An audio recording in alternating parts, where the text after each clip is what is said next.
Joy because of course Joy part pa rin si Joy. Hello love again. Parang lahat yon nadala ko pa rin si Joy at 2025 and I'm very joyful as well sa mga nangyari sa akin personally. Breaking news, pinili ni Catherine mga kasunod si Alden kagabi. Ito po mga kasas, maliban dun sa interview ni Sir Alden sa 24 oras na tatakaw din natin dito. So sobrang dami ng items natin by the way ha. Ito nagulat talaga ako. Para sa akin breaking news ito mga kasambreros kasi nung interview pala si Catherine, kagabi ito mga kasambreros kasi kagabi ko lang siya nakita na in-upload no. Pero alam ko matagal na itong shoot ng ng ABS-CBN Station ID mga kasus. Nagulat talaga ako dito na sobrang na pinili yung sa Joy na part, 'di ba, yung kanilang theme ngayon ay love, joy, hope mga kasama. So nung in-explain niya yung joy, talaga hindi siya nag-atubili na i-mention dito yung hello love again. And sinabi ko na pinili niya si Alden mga kasambreros mga kasambreros ng Catinatics kasi sa lahat ng pelikula niya, 'di ba? Sa daming roles na ginampanan niya sa TV, sa movie mga kasambreros ay yung hello love again talaga yung kanyang napili. So ito yung proof, no? Solid na patunay mga kasmas na wala silang alitan, kung pa wala silang tampuhan kasi marami nagsasabi na yung hello love again, parang nagkaroon sila ng hidwaan ni Sir Alden, parang ginamit lang ni Alden si Catherine, tapos ang daming issues, no? So dito natin nakita na very pure, very genuine ng puso ni Ma'am Catherine mga kasmas na wala siyang bad blood mga customers or any ill concern sa kanilang pelikula na Hello Love Again mga customers si Sir Alden. So ang mga tao lang talaga nag-overthink na tao dito na nagamit na parang galit si Ma'am Catherine kay Sir Alden, nagkatampuhan ng Cath din. So yung sabi nga niya dito, yung sa 2025 no, from 2024, parang nadala niya pa. So, ibig sabihin na may miss niya si Sir Alden. Hindi. Ang point dito mga kasama is wala silang hidwaan ba? Wala silang tampuhan mga kasambreros. And nagpasalamat nga siya no, na dami nangyaring magagandang bagay. So mamaya papakinggan natin yung full video mga kasambreros no, yung kasi dinescribe niya dito. Sabi niya ayaw niya lang mag-pick ng isa kasi 'di ba dapat isa lang sa love, joy and hope. Pero sa kanya talagang lahat no. Kasi na-feel niya yung pagmamahal ng mga tao sa kanya, yung mga tumulong sa kanya. Tapos yan basta ang cute mamaya mga kasus, papakinggan natin ito. Sabi niya yung joy, nadala niya yung joy na yon hanggang 2025. So ibig sabihin, alam niyo yon yung related kay Sir Alden of course, ang Hello Love Again. Nadala niya pa. So ibig sabihin wala silang tampuhan kasi ang dalawang to magaling talaga to magtago. Yung sa bench, 'di ba? Wala silang pansinan sa harap ng stage. Pero sa backstage pa lang ay nagbeso-beso. 'Di ba? Tapos may nabasa akong comment na mas kakaiba talaga yung treatment ni Sir Alden kay Ma'am Catherine dun sa premiere night ng Hello Love Again versus sa premiere night ng Out of Order kay Ma'am Heaven Peralejo. So yung mga ganong mga ganong mga instances at mga caring mga kasi Sir Alden at saka ng Cath din. So pero ngayon talagang alam kong nag-uusap ang dalawang ito. Tapos yun, talagang may mga moments na kunwari deadmahan sila. Pero sa loob-loob pala gusto nila mag-uusap in public mga kasubras and so on. So talagang low-key lang talaga ang Cath din mga kasus. Natatawa nga ako, di ba, dun sa bench. Parang sabi lang, walang pansinan ng Cath din. So may tampuhan sila, di ba? Ang galing lang talaga umarte ng dalawang to. kunwari wala nakikita, kunwari deadmahan silang dalawa. Pero panay naman ang tingin ni Sir Alden kay Ma'am Catherine. And then yung talaga yung sa backstage yung beso-beso sila mga kasambreros.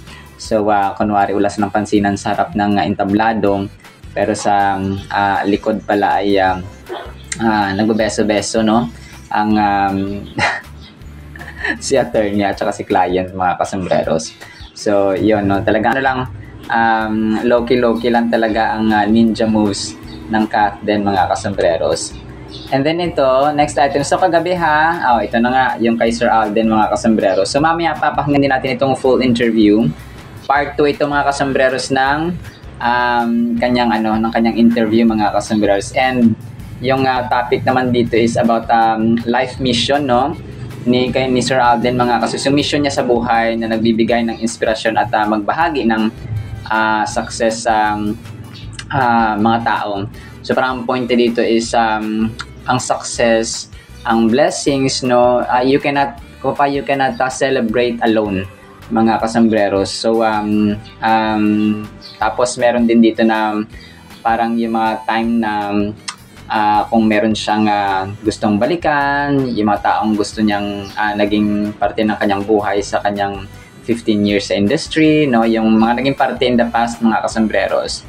So and sabi niya dito parang may mga dito ang sinasabi niya dito ay gusto niya balikan sana yung mga taong nasaktan siya at nasaktan niya mga kasambreros para kaya lang itama ba yung situation mga kasambreros at saka sana mawala yung sakit sa mga nasaktan niya at saka yung mga nagsakit sa kanya or nag-hurt sa kanya mga kasambreros. So parang gano'n lang yung ano niya. And hindi naman ito para kay Ma'am Catherine mga kasi 15 years, ang dami, no? During Aldab days, during dami na niya naging naging kasalamuha sa 15 years mga kasambreros. So and yun, talagang ngayon ang nakakatuwa kasi sabi niya, 'di ba, dati nagkaroon siyang depression. Pero ngayon ay he's totally okay mga kasambreros. Okay na siya, no? Talagang faith yung napakalaking bagay mga kasambreros sa kanya. So pananampalataya sa Panginoon. Yun ang sasabi ko na mawala ng lahat, wag lang yung faith mga kasambreros sa kanya. So tinanong siya dito ni Sir Nelson Canlas kung better na siya ngayon. Sabi niya, yes, actually. Yes, better, sabi niya ganun. So and we're so glad, no? We're so thankful to God na God is doing amazing things kay Sir Alden. Tapos natapik din dito yung kanyang directorial job. Tapos gusto niyang gawa ng project sina Ma'am Marian at saka si Dingdong Dantes. Parang gusto niyang maging director siya ng Dongyan, not as a friend or not as kakilala, or parang ka-level niya mga kasambreros. Si Kuya Dong at saka si Ate Yan niya mga kasambreros. So hinahangaan din talaga ni Sir Alden ang Dongyan mga kasambreros. So ito yung sasabi niya, nilook up niya ang Dongyan mga kasambreros. So mamaya papakinggan din natin ito para mas lalo po ninyong ma-appreciate mga kasambreros. And then ito, next, so team panatag tayo ha. Kailangan kasi marami nagsasabi na parang wag ko na daw isali si Ma'am Catherine sa aking vlog. Si Alden na lang daw. Ay ang starting ko dito, din na talaga ako. Kagaya na sinasabi ko po, sorry po ha. Kagaya na sinasabi ko, never ako naging fan ng anumang love team or tandem before. Kasi sa Kathleen ko lang nakita yung typical na example ba na dapat may waiting moments. So may kanya-kanya naman tayong gusto and we cannot force, hindi ko kayang puwersahin kayo na gustuhin ang aking channel, ang aking items, at hindi nyo rin ako mapapwersa kung ano yung gusto natin. So dapat we have to respect, no? In all humility, with all respect, with all love naman na meron tayo. Good vibes lang ba, no? So kung ayaw ninyo, okay lang naman po, no? Hindi ko naman po kayo pinapwersa kasi may mga nagko-comment na yun, parang ginagamit ko daw tsaka wala namang gamitan sa kanila, no? Alam naman natin na they're doing separate jobs ngayon pero pareho silang lumalago, pareho silang nagiging front faces ng ABS-CBN, ng GMA, pareho silang nagiging #1 brand endorser. So never ginamit ni Alden and Julia Montes, no? Talagang nagpatunay no na never naging user si Alden. Kasi nag-grow siya ngayon individually, no? Hindi niya kailangan ng anumang love team at team up mga customers or tandem para maging sikat at para maging #1 brand endorser, maging ambassadors ng dito na ng OWA, di ba? Naging ambassador siya ngayon ng Click Kindness. may in-invite ko siya sa BSP, no? So, pinaka-in demand, no? Hindi natin maikakaila yan. And hindi ko naman, hindi naman sila to love team ni Ma'am Catherine ngayon or tandem. So, sa items ko lang sila nagkakasama mga kasos. Pero sa iba, sa buhay nila, no, individually ay hindi naman sila magkasama. Pero nakita natin yung paglago. Parang yung puno, di ba? Hindi yan sila lalago at lalaki kapag magkadikit at magkasama. So, ngayon, parang ganyan ang nangyayari sa Kathden mga kasos. So, sorry po sa matatamaan, sorry po sa ayaw na pinagsasama ko ang Kathden.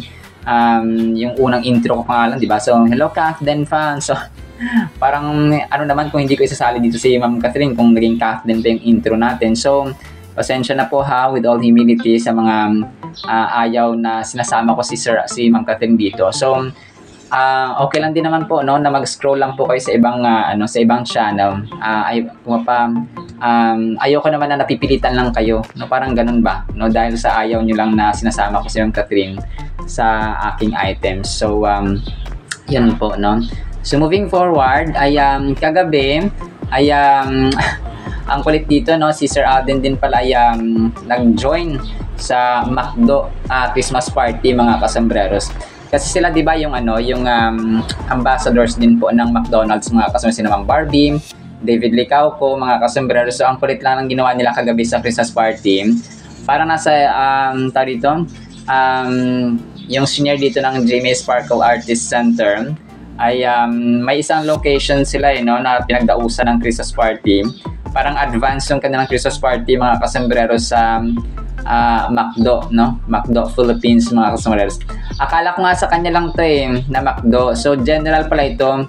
But correct me if I'm wrong. So kung McDo din yan. So yun, parang hindi siya tawag dito. Parang hindi lang sa kanya ito na McDo mga kasambreros. May iba pang mga yung sa general na McDo ito na in-invite siya mga kasambreros ng so ang kulit dito kasi parang sa mayaw-sayaw sila tapos may payong si Sir Alden mga kasambreros. So hindi sa kanya to na McDo, no, hindi sa Binyan or sa Santa Rosa. So ito po ay general na McDo mga kasambreros na in-invite siya. So yun po, tapos may isa rin dito na kagabi parang bago mag-start ay nagpa-picture sa kanya, no? Nagpa-picture sa mga fans si Sir Alden. So ito pala yung bago mag-interview yata sa 24 oras, no, with Nelson Canlas mga kasambreros. So ayun. Tapos isa-isang nagpa-picture ang mga fans mga kasambreros. So sa backstage ito or bago mag-start ang kanyang interview mga kasambreros or po pwede rin pauwi siya. So, yun po. And then ito, si Sir Alden, na-feature siya dito sa, hindi ko nakuhaan yung Pero yun, parang na-requote dito yung kanyang sinabi during the interview kay Ma'am Tony Gonzaga. Sa panalangin, may kapayapaan minsan. Minsan, dasal lang talaga ang sagot sa lahat, no, Alden Richards. Which is very true, no? Yung pagiging prayerful is so important mga kasambreros sa ating buhay.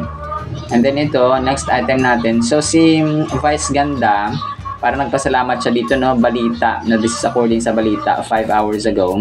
Nagpasalamat si Ann Cabogabo Star Vice Ganda sa tambalang Aldab kung saan itinampok ang aktor at host na si Alden Richards at May Mendoza aka Yaya Dab. So hindi ko lang kung matagal na ito mga kasambreros, pero 5 hours ago kasi pinost ng balita mga kasambreros. Tapos ito si Ma'am Catherine na feature siya dito sa Secrets News. Sabi, ang nakakagulantang na insidente ang reaksyon ni Catherine Bernardo sa fan na nagwa-wild sa awarding. The awarding ceremony took a terrifying turn when a fan unexpectedly nagwala na fan went wild na nagdulot ng napakalaking eksena. Nakatuon ang lahat kay Catherine Bernardo. Ng agarang reaksyon ay nakunan ng video at ngayon ay nagiging viral na. Direktang banta ba ni Catherine ang pagsabog ng fan o pagpapakita ba ito ng matinding debosyon? Paano nahawakan ni Catherine ang kaguluhan at emosyon sa harap mismo ng camera? Basahin ang buhay. Hindi ko alam kung kung kailan to at saka kung totoo ba ito mga kasambreros. Saka natatawa ko dito bakit may picture ni Kayla Estrada mga kasambreros. So, malamang sa malamang hindi ito totoo, no? Baka fake news ito mga customers or fake information, misinformation. So, pero hayaan na natin. Basta wala tayong video, ay hindi tayo maniniwala. Tapos, ito, si Sir Alden na na-feature din siya, no? Sa isang article 11 hours ago mga kasambreros, doon niya sa kanyang biggest fear na mag-isang tumanda mga kasambreros. No? This was Jamalia naman mga kasambreros. Lahat naman tayo, we are afraid to grow old alone. Kaya maraming nagkakamali to find that perfect one parang or upang makasama sa pagtanda. So tapos may picture ni minsan kasi wala na talaga akong pakialam sa sarili ko, yung mga importante muna. So ngayon lang siya dumating sa akin just now and I said it, that's my fear. Tapos yun, next item natin. So si si Levis ay na-recall. Okay, so ito yung 1 year later, ito yung time na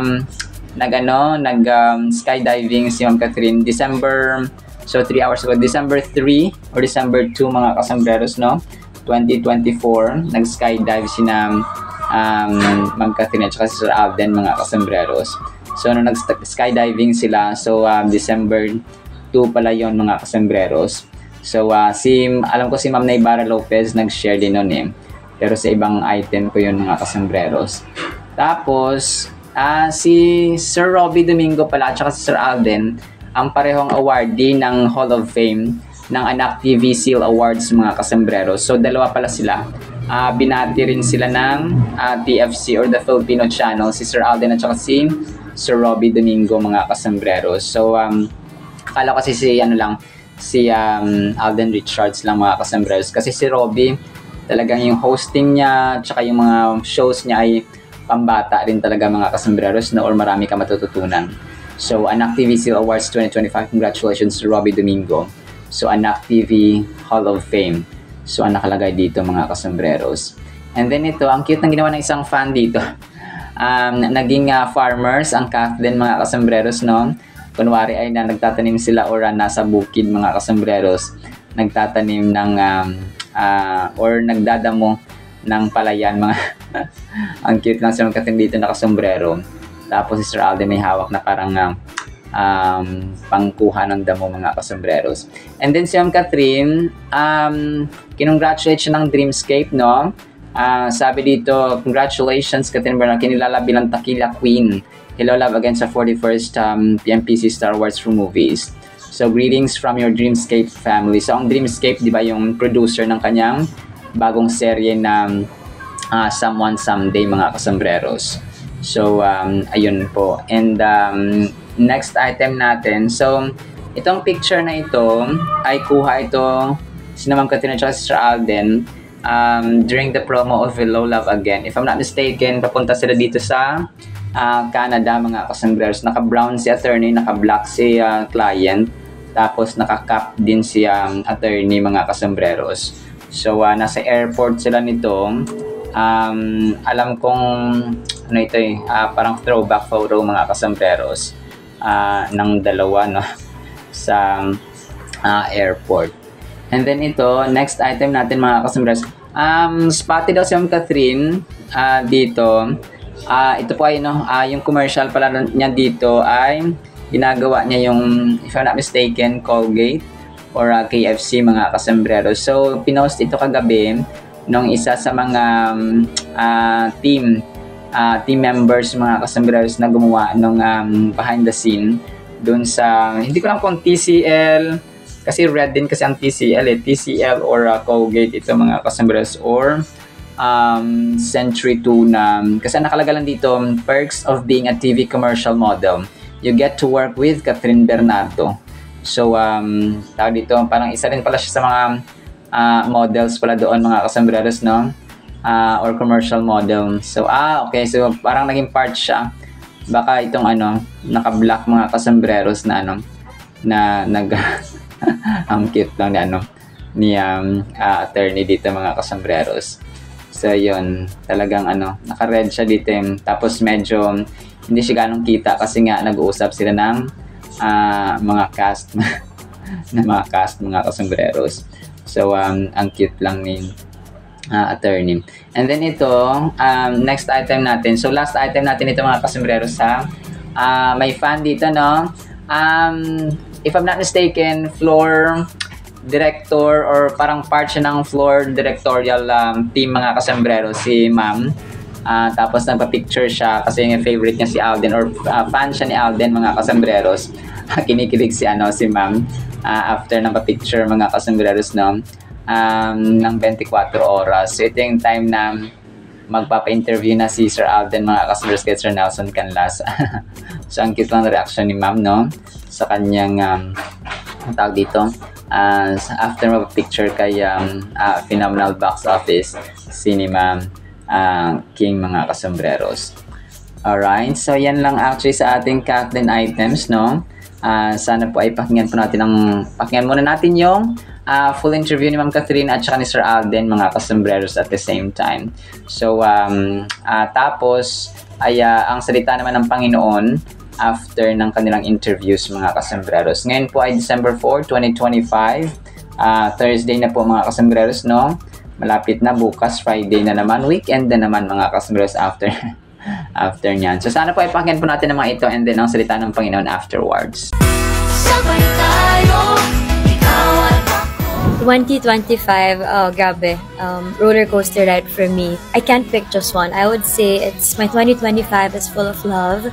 Definitely, I felt so loved, especially sa mga tao na tumulong sa akin para malagpasan ko lahat ng mga pagsubok natin nitong 2025. Joy, because of course, Joy, part pa rin si Joy.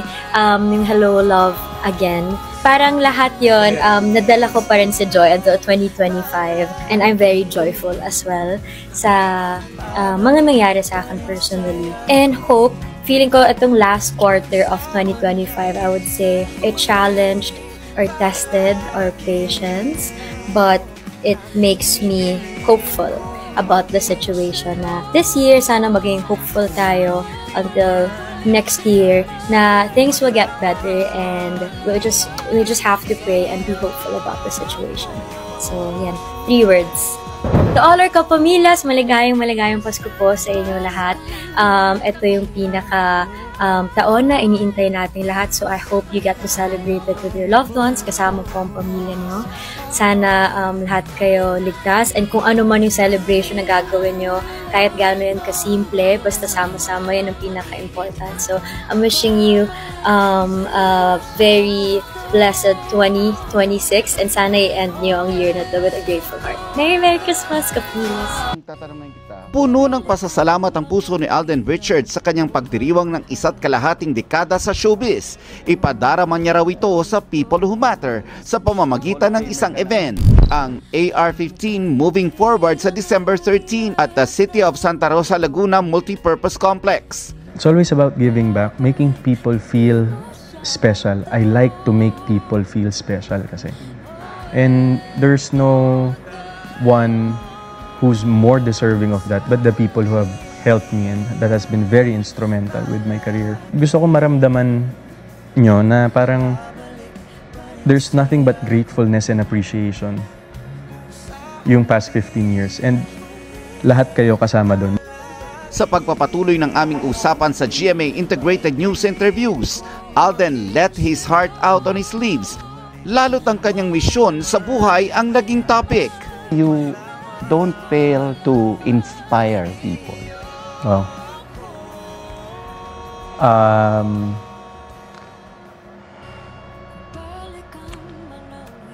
Siguro ano siya I think that's my mission. Doon ako na-fuel to yung like whatever it is that I'm feeling, gusto ko na-share ko siya. Ayoko siyang sinasarili. There's no fulfillment with a success that's being celebrated by just one person. Being able to be here and be a platform of inspiration to make people feel like that their lives are getting better every day with the things that you do. I think that's my higher calling. Mas lumalim ang usapan ng Magawi Kami sa mga taong nagkaroon siya ng ugnayan in the last 15 years. How I wish I could have go back to the times na nasaktan ako ng mga tao and I've hurt some also. Gusto ko lang siyang balikan. But yun nga, kagaya nung sabi ko, Para baguhin. para just to, baka kaya lang itama ulit.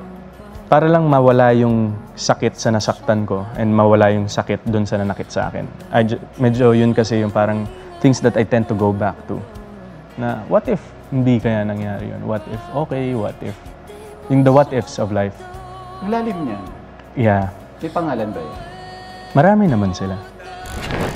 Noong Mayo, matatanda ang inamin ni Alden sa GMA Integrated News Interviews na dumaan siya sa depression. Kumusta na kaya ang Asia's multimedia star ngayon? It was a very difficult season in my life because I was really lost. Parang hindi mo manavigate saan ka, di ba? Parang nothing makes sense anymore. Walang motivation. I took for granted a lot of things, which is a very bad mindset to have. But yun nga I mean, all the people are there to give their support. I'm just so grateful for the people who that are taking care of me and shield me. One thing I've learned from that is, at the end of the day, you only have your faith and yourself to get out of that. Are you better now? Yes, actually. A lot. Yeah, better. Fulfilled actor and performer.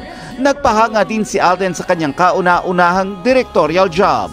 Inamin niya na gusto niyang i-discover at palawigin pa ang kanyang newfound passion sa pagdidirect. I'd like to do a project na director lang ako. I think that's my priority. Para totally focused ka lang sa storytelling, how you want the characters to be laid out. Wish list na artista na i-direct. Oh my God. Baka masyadong ambitious. Sana si Kuya Dong tsaka si Yan. Talaga? Bakit sila? I have always looked up to both of them with Kuya Dong and Yan. I just want to see them in the eyes of a director rather than a friend and a co-actor on a project. Iba rin yun. At para po sa ating Word of God ay sobrang the best at sobrang lalim ito mga kasembreros. Ang title natin, Pagsunod hanggang Kamatayan.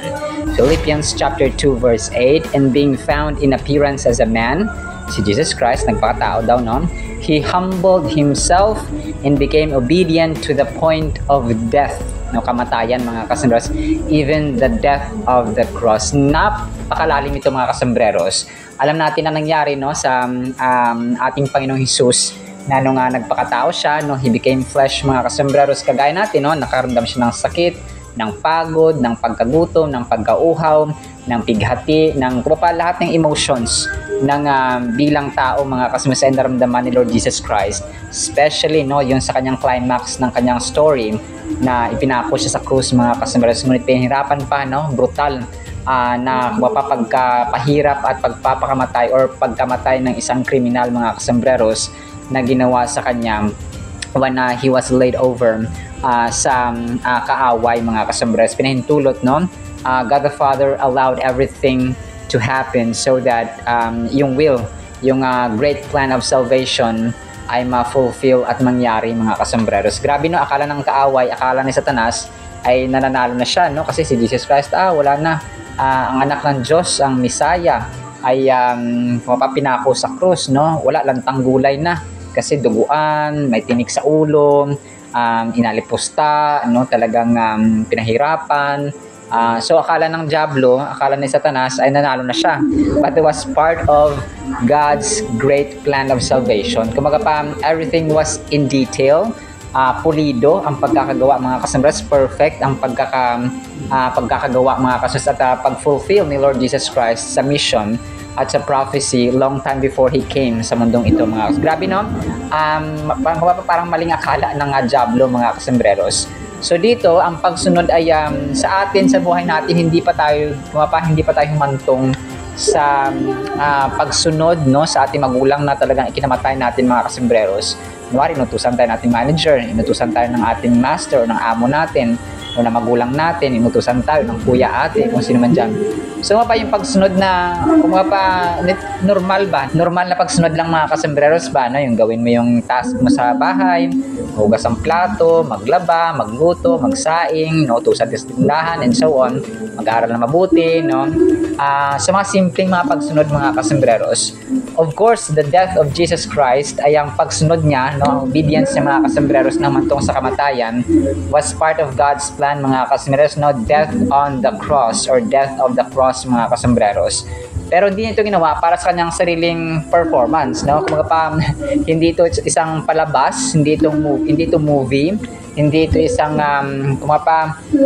rehearsal or isang palabas lang sa tao, sa humanity, na ito ang anak ng Diyos, pasikatin natin, no? Gagawa siya ng eksena, gagawa siya ng ganito para sumikat, and so on, mga kasembreros, no? Hindi, no? It was kumaga pa talagang prophecy fulfillment, pagsasakatuparan ng prophecy, mga kasembreros, at saka kalooban ng Panginoon. Bago pa nag-step in si Lord Jesus Christ na ipinanak siya sa sabsaban, ay lahat yun ay nagplanado na ng Panginoon, mga kasembreros. So walang mintis, walang palya, pagkapanganak sa kanya, tapos naging lumaki siya ng unti-unti, mga kasembreros. So those are still part of God's plan, mga kasembreros. So hanggang sa naging 30, nagsimula siya ng kanyang ministry, tapos naging hanggang sa 33, no, ipinako siya sa krus, mga kasembreros.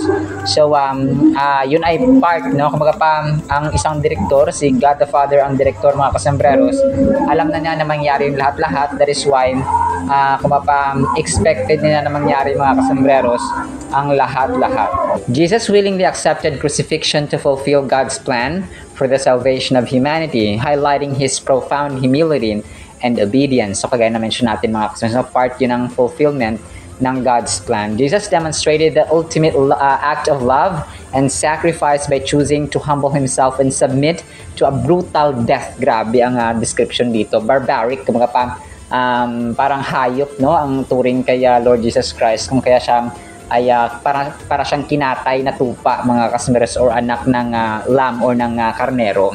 So yun po, no, talagang grabe itong kanya, no, brutal death, mga kasembreros, no, in order to willingly submit and obey the will of the Father, mga kasembreros. Mahirap, masakit, mga parang kung ikaw isang tao, tapos alam mo yung kainatnan mo na mamamatay ka pala, ay kung mapapahihirapan ka, parang ikaw magdadalawang isip ka na agad na parang parang kunwari may mission ka, tapos ipapakita sa'yo, ipa-flash sa screen kung ito dadanasin mo, ha, gantong hirap, gantong latigo, gantong hampas, gantong sampal, gantong suntok, gantong corona, tinik na corona ang ilalagay sa'yo, tapos ipapako sa krus ng pako talaga, no, at saka mararamdaman sa'yo. So parang ikaw parang wait lang, no, teka lang, atras na ako. So di ba ganun, mga kasembreros, yung ating tendency na gagawin kapag alam natin yung mangyayari, no? Pero hindi, no, Jesus Christ, in all of His fullness, of all of His obedience, mga kasembreros, ay sumunod siya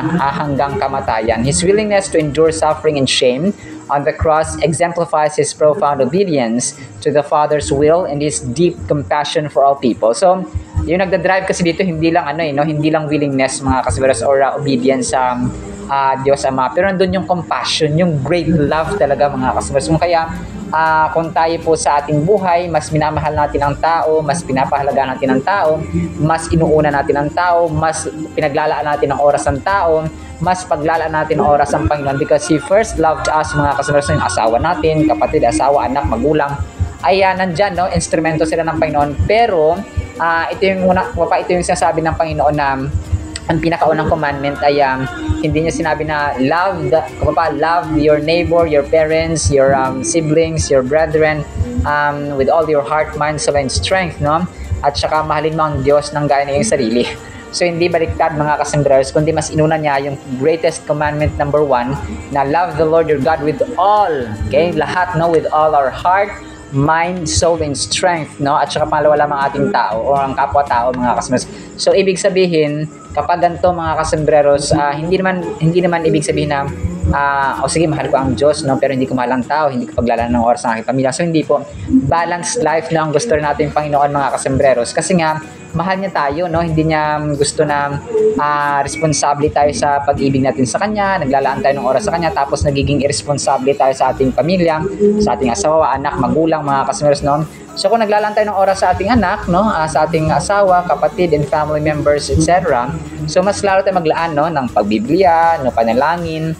So sa pagkain pa lang dapat nandyan, mga kasembreros. So hindi naman ibig sabihin na buong araw kang yuyukbo, buong araw kang luluhod, buong araw ka mananalangin, tapos hindi ka na magtatrabaho. So hindi po balance ang buhay kapag gano'n, mga kasembreros. So yung pag-ibig lang talaga, yung level ba, yung priority, rank number 1, rank number 2, no?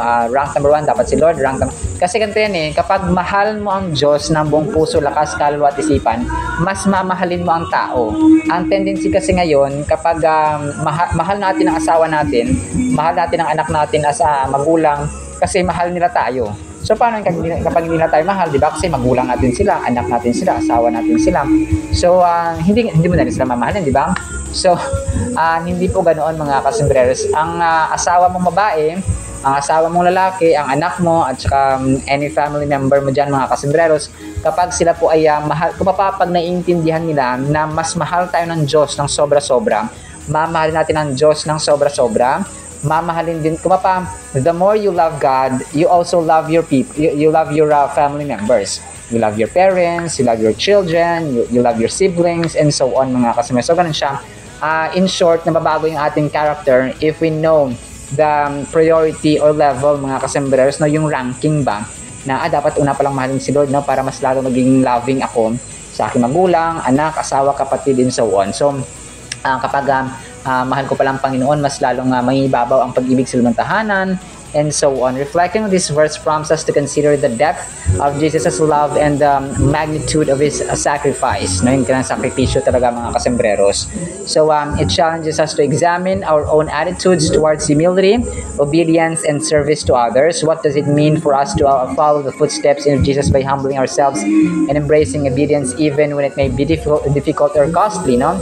Sometimes ganun sa atin talagang tinetest din tayo na yes, ang pagmamahal natin, kahit hindi ka mahal-mahal niya ang asawa, mamahalin ko na lang to dahil sa habag at saka pag-ibig ng Panginoon, ganito. So the more you love other people, hindi naman ibig sabihin na hindi ka rin mamahalin, no?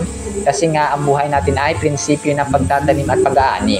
Kung nagtanim tayo ng care, ng concern, ng love, ng empathy, ng compassion, ng kindness sa ibang tao, forgiveness, no, sa ating pamilya, sa ibang tao, ay ganoon din po ang gagawin sa atin, mga kasembreros, no?